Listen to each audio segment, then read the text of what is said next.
Margaret, we know that you guys exist and you're doing very wonderful jobs, but let's go right back to the beginning. Who and what are you as an organisation?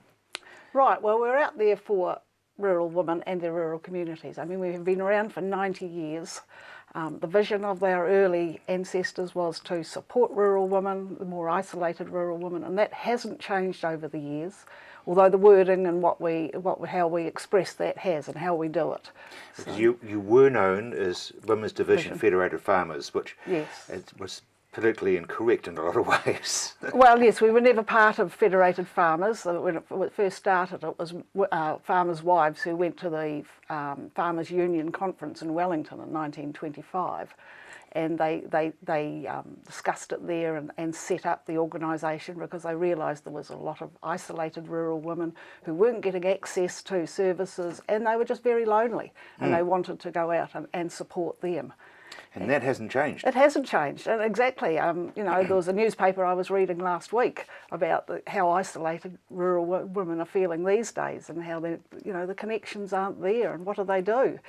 And especially at the moment, Margaret, if I can be so bold, because the pressure is really on partnerships running farms. Absolutely, yes. The downturn has done it, and you know, they don't know who to turn to. I mean, our method of communication has changed completely. You know, there's a lot. They have social media now, but it's the face-to-face communication that is so important. The connections, the connecting, and talking to people. And I think that's one of the pillars of Rural Women New Zealand right through the years. The social network, as it was called then, today's jargon, it is called connections and connecting with people. And that is extremely important. Whether it just be for that support, that they're in the same situation or whatever, mentoring, it is just so important. You've come a huge way from being labelled as scone producers. Absolutely. And I'm sorry to bring that up, but... Yes, no, we don't talk about that now. Well, no, we're still very good at it. Mind you, we're all still very good at it. But yeah, there are 4 pillars to rural women. You know, we have our vision is to be dynamic rural communities, or resilient rural communities. If you're resilient, you're going to be dynamic. But there's 4 pillars, and we have the social one, which is the connections and everything, and that's very important, and we have lots of ways of doing that. At the moment we're collaborating with Farming Mums New Zealand to work with them to bring them in, and we have one down in South Canterbury, a get-together next week, which we're working together on, and that is to bring another dynamic, another younger group into just to get them mixing and connecting.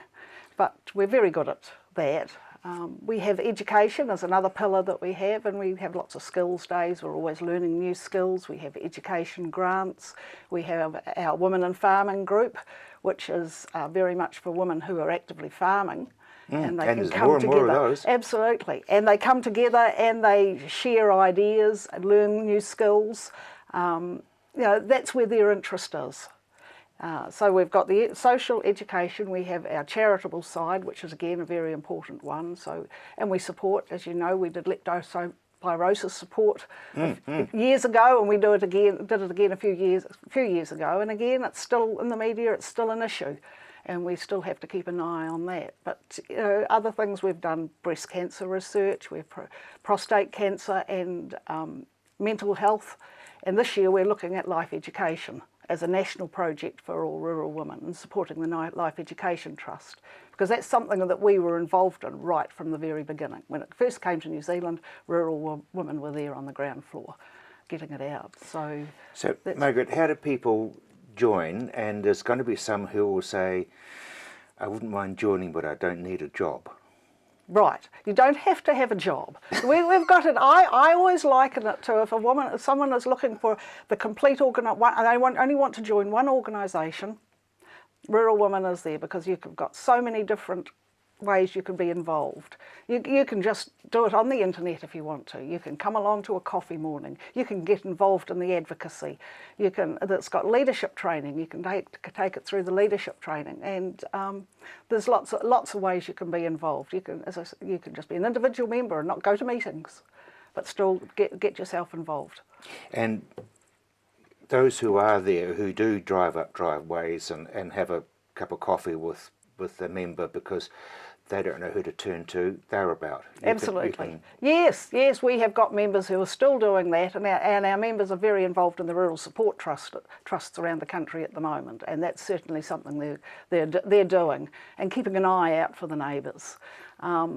We used to be, I always likened it to the glue in the rural communities, holding rural communities together. We'd organise the community get-togethers and the things in the local hall, but perhaps we're not doing that quite so much, but we're still there to support. And perhaps it'll be more in collaboration or partnership with other organisations like Rural Farming Mums New Zealand, and different ones like that will work together.